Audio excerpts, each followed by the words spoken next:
So this may not look much, but it really is Annex LVGL magic. I've just started the dock menu GUI, and basically this is it, the default cursor. I've only got the one dock selected at the moment, which is at the top, so if I move the cursor up to the top, then we get the options that are available. Now, I chose buttons because on my app, which I've used this GUI for to bring in the various functionality that I want, I have image buttons. So you could use image buttons for these, but I prefer to use the labeled buttons. You can add more, you can take others away, and there's a zoom function at the top that you can change to make the overall dock bar become bigger or smaller to fit. But on this one, these center ones aren't populated.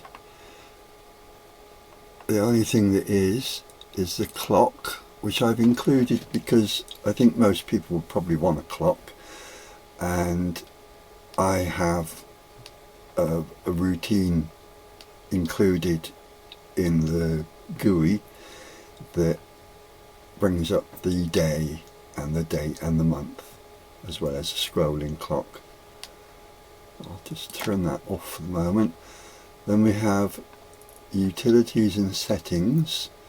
So if I go to utilities, then there's the mouse XYZ, which shows the current mouse cursor position, and the Z is the key press. So if I press the left button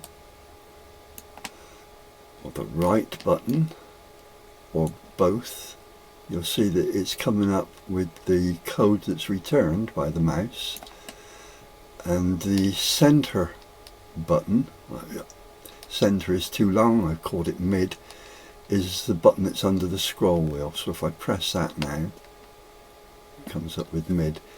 Now I've got that coupled up with something in the settings that allows taking a screenshot of whatever is on the screen by pressing the center button. But I'll turn that off because I don't want to take any more screenshots. It creates a large bitmap which will soon fill up your file system space. So at the moment it's just the top dock. Let me clear down all the other widgets. I'm going to go to the font viewer while we've got an empty screen, and it will pick up the first font bin file that it finds in the font 2 folder, and I've kept that separate from the standard fonts because you might have older fonts from TFT projects and they may not display correctly or at all in LVGL. So I've kept the LVGL fonts separate. Now all the inbuilt fonts, the maximum size you can go to is 30, and that may not be big enough, so there's a zoom button that lets you see what they're going to look like larger. Now most of the fonts that I've downloaded from TrueType fonts, you have to choose a size, and I've chosen to go for 40 or greater. I've learnt that since I've been using it, because using the zoom you can easily reduce them it's not a problem. So you can see what they're going to look like smaller. But if they're small to start with, then when you zoom them, they start breaking apart when you bring them up larger. So I create TrueType fonts with a 40 size because it allows you to see them on screen how you want them to appear. Then you can take the appropriate font and load it and zoom it to the appropriate size. This is all in the GUI, and if you look at this font, it's what's being used by the clock. This is inbuilt, but this is the clock 7-segment display. So let's go back to the utilities, put the mouse cursor up, or the mouse XYZ, just so that we can see, because I'm going to load a different cursor. This is currently the default. So this will pick up a list of whatever cursor images have been saved into the cursors folder. So I will choose something different, outline, but there's a fair selection. You can grab and hold the list and flick it up to get down quickly to the bottom. There's a rocket font. Again, you can change the size. Is it larger? Supergirl. Now, the part of your cursor has to coincide with the default mouse cursor, the pointer, and in this case Supergirl's fist is it. So if I push her up into the far left corner, you can see that that corresponds to the mouse 0, 0 coordinates, and that's how you can create your own cursors. And I do them, I think, I can't remember, I think it's about 60 by 60, because again you can reduce them, but if they're not big enough to start with, you can't increase them too much. That's her giant size. I'll go and select Bluebird because I quite like him, and in this case it's his outstretched feathered wing, which is the 0, 0 pointer. So that's the cursors. Let me change it back to something. I will have ice lemon. I'll reduce it down to medium. Yeah, that'll do. Right, so this will hide the various widgets except for this one, but I'm going to keep them there so that we can see the settings. So here we can enable the bottom dock, and there's no reason not to have it enabled as well, because it'll only appear when you move the cursor down to the bottom, and this is exactly the same as the top cursor. One is a copy of the other. The only thing is you have to maybe click it off if you have something that pops up that is in the area that the docks are going to be. So you might want to disable one so that you can hit your close or whatever, which I'll show. So we can change the background colour, and up pops the colour changer. Now, I can't close it from the top because dock bar has the focus and is over the top of it, but I can close it from the bottom because I disabled the bottom dock. But anyway, let's change the background to violet. And if you want to go through them all, if you go one up or down from the center highlighted one, it will cycle through them all. These are all the built-in color names of LVGL, although I have added a couple of extras that I wanted. One is dark. I wanted something that wasn't totally black, but a bit darker than dark grey. There's also another one, I think, what did I call that? Charcoal. There. So you can change the background colour easily enough. I'll go back to black though, because let's bring it down. Oh, click the wrong one. And close it down here. So we can also, while we've got the widgets up, we can change the widget colours. Now, first of all, the colour is also affected by the transparency of the widget. I suppose I should have kept the background colour going. Let's choose another one. That'll do. So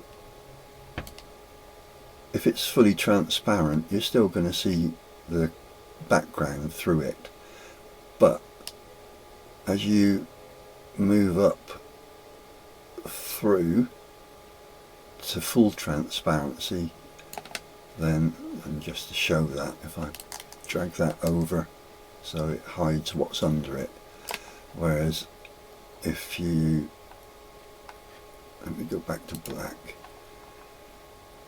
Oh, it was the widget colour that I want, and we'll put that to violet, because now if we move through the transparency, you'll see that there's a whole load of different colours. That's because there are only 256 colours in the Annex LVGL, so it's stepping through, and if you're on a primary colour like red, blue or green, then you'll see the different shades of red, blue or green. But if you go on something that has a mixture, then you're going to see a variety of the mixtures. And there might be something there that you can't get as a named colour that you particularly like, especially as it includes a transparency, which adds another level to the colour, if you like. I don't know if you noticed, but when we first started this was dimmed out, but as soon as you change an option, it lights up green and you can save the changed settings, and then when the program's reloaded next time, it will load up those saved settings. So I'll also, while we're here, change the border colour, and we'll set that to, I don't know, dark cyan. So you've got fairly good control. Likewise, the date colour,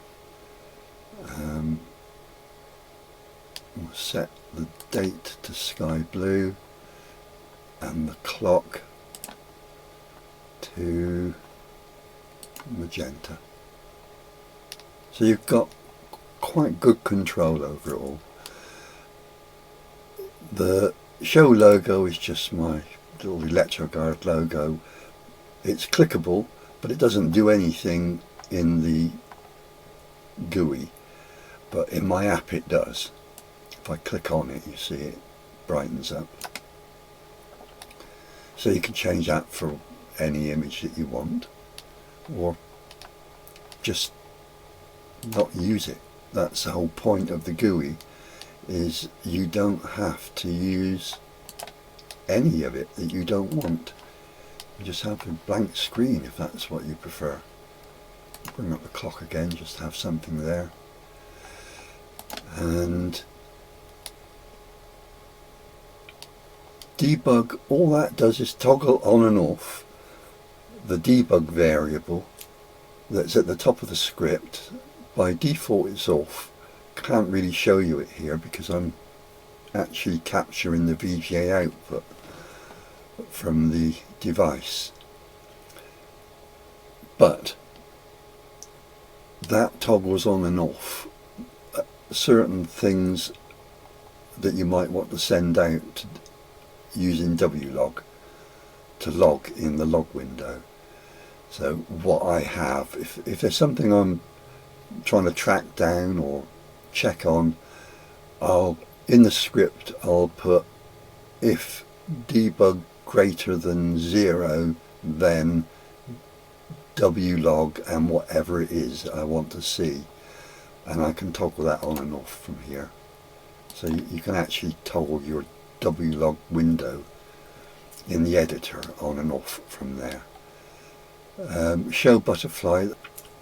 This just toggles on and off an animated butterfly, an animated GIF, which will come in randomly from anywhere around the screen, flutter around at random. It turns left and right, and it goes further away and gets smaller, or comes towards you and gets bigger. So in actual fact, on it also, as it drops down, it flutters slower than when it climbs. I just have it to bring a bit of life to the screen, which is otherwise fairly static. So it's actually, I think, left, right, up and down. There's 4 different GIFs that it selects according to the random choice of up, down, left or right, and the in and out is just a matter of changing the zoom of whatever the image is. So I think we've been through it all there. If I close that, let me turn the butterfly, I'll just leave it running.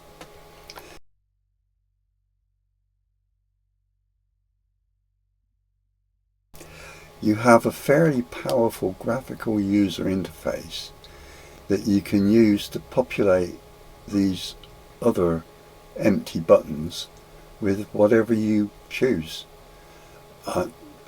I have one that shows my system console image buttons that are receiving signals from the Sentry alarm and elsewhere, and a weather info of all my local weather sensors, and then an extremes window showing the different extremes, although I'm still working on that at the moment.